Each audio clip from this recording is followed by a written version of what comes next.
After World War I, the global economy was deeply fractured.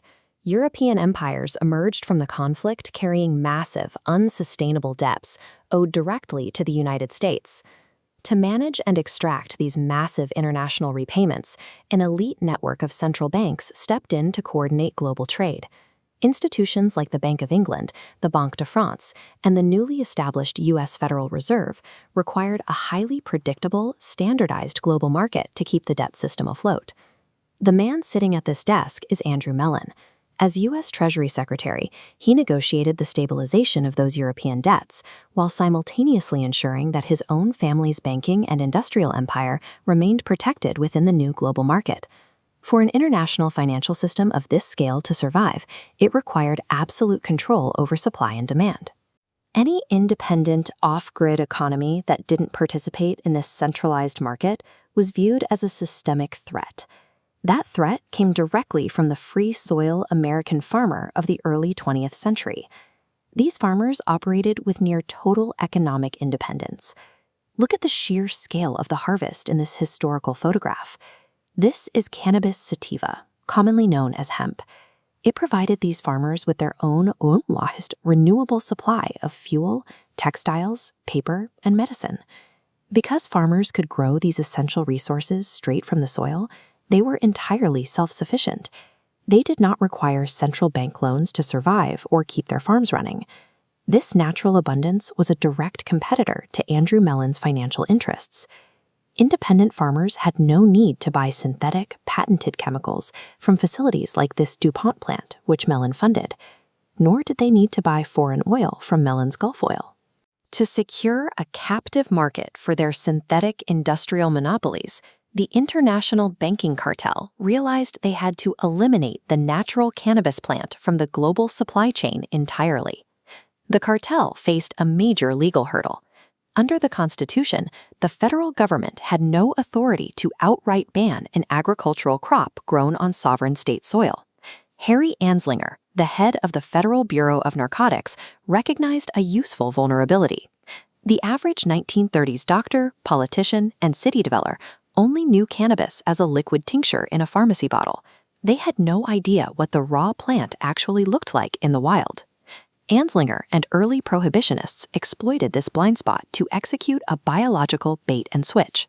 They took the terrifying physical effects of a completely unrelated, highly toxic rangeland plant and falsely attributed them to the cannabis plant. This is locoweed. It contains a toxic alkaloid called swainsanine. When livestock eat this specific plant, they develop a fatal disease. Afflicted cattle suffer severe cellular swelling, lose all muscular coordination, go entirely mad, and ultimately die. Prohibitionists deliberately blurred the lines between the two plants. By aggressively using the foreign-sounding word marijuana alongside the Spanish word for crazy, loco, they merged safe agricultural hemp and deadly locoweed in the public imagination. Anslinger weaponized this local confusion on a national scale. In his testimonies and so-called Gore files, he claimed the plant caused immediate homicidal insanity in humans, mirroring the fatal madness seen in cattle. If the American public had known that the rangeland weed killing livestock had absolutely nothing to do with the safe, versatile crop grown by independent farmers, the plant would never have been criminalized.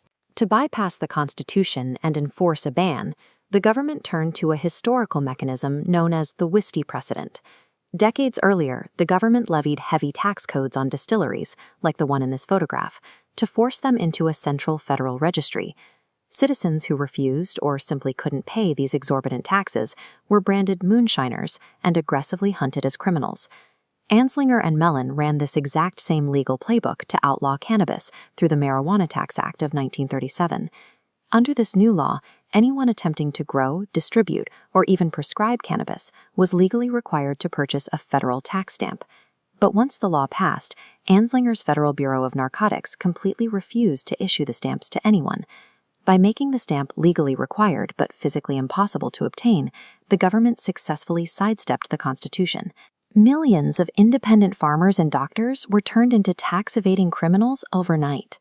The immediate economic aftermath of the 1937 Tax Act was the complete eradication of the natural, decentralized hemp supply chain from the global market.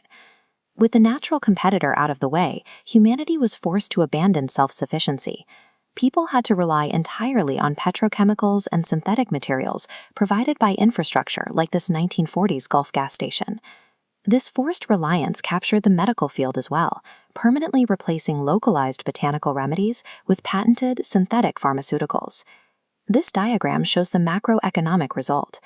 Every foundational aspect of daily survival, fuel, clothing, and medicine now had to be purchased from centralized monopolies. And those monopolies are entirely reliant upon the loans and infrastructure of the central banking system. The war on drugs was a calculated international financial strategy designed to replace the self-sufficient abundance of the earth with a strictly controlled, loan-funded synthetic monopoly.